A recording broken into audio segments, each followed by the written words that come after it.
வணக்கம். தலைப்புச் செய்திகள். தமிழகத்தில் அண்மை காலமாக ரவுடிகளின் அட்டகாசம் தலை தூக்கியுள்ளது. அவர்களில் முக்கியமான நபர்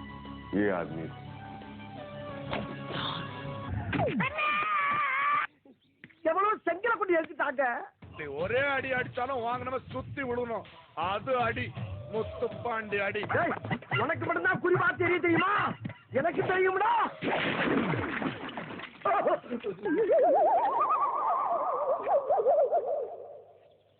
அட பரதேசி, நீ ஏன்டா குறுக்க வந்த?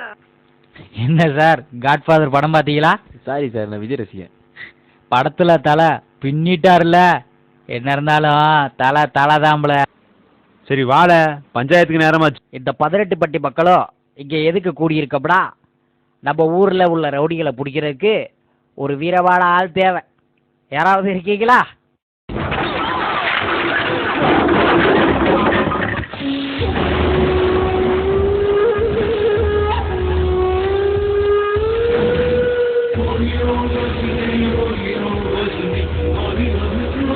பாஸ், இவனா சரியில்லை.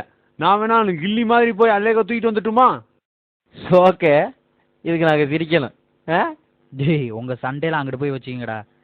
இதோ பாரு பெருசு, நம்ம கிட்ட கில்லி மாதிரி ஒரு ஆள் இருக்கான். கில்லியா? பார்க்கத்தான் கில்லி, இறங்கிட்டான்னு வச்சுக்க சரியான போக்கிரி.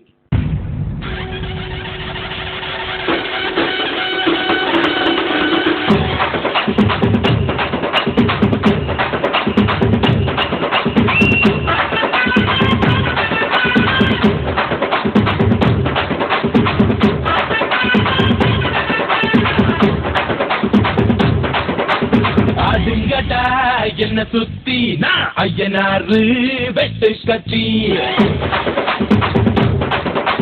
பாட போறேன். என்ன பத்தி கேளுங்கடா வாய பொத்தி. பாடுங்கடா என்ன சுத்தி. எனக்கு சண்டை போட்டு சாகடிக்கணும்னா வேணாம், சும்மா பேசியே சாகடிக்கணும். அப்படி ஒரு ஆள் தான் எனக்கு வேணும். அதுக்கும் கைவசம் ஆள் இருக்கு தலைவா. கருப்பு அடிடா, இத சொல்லிக்கிட்டே புடிடா.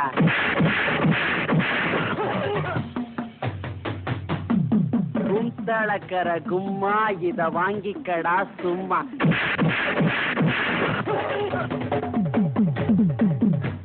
ஆட்டங்காளி, படுதாக்காளி, சீன்காளி, வாடா என் தக்காளி.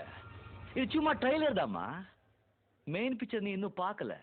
பார்த்த ஆடி போயிடுவேன். வாடா எம்மனாரு, வாங்கித்தான் நீ பாரு. நின்னாக்கா அடிப்பேன், நிமிந்தாக்கா உதப்பேன்.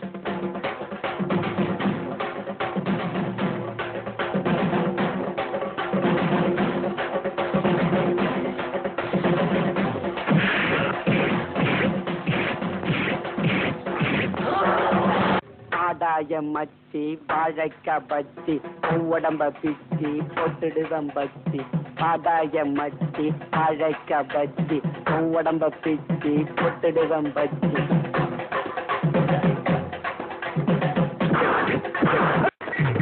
மச்சி, ஆளு பார்த்தா எறும்பாட்டம் தான் இருப்பான். அடிச்ச இரும்பாட்டம் இருக்கும். ஒண்ணு விழுந்தவனை கேட்டு பாரு, இல்ல இன்னொருத்தனை அனுப்பிச்சு பாரு. என்ன, இவனை மட்டும் கர்நாடகத்துக்கு அனுப்பிச்சோன்னு வச்சுக்கங்க, காவேரிய கையோட அள்ளிக்கிட்டு தமிழ்நாட்டுக்கு கொண்டாந்துருவா சார். இவன் ஒரு கில்லி சார்.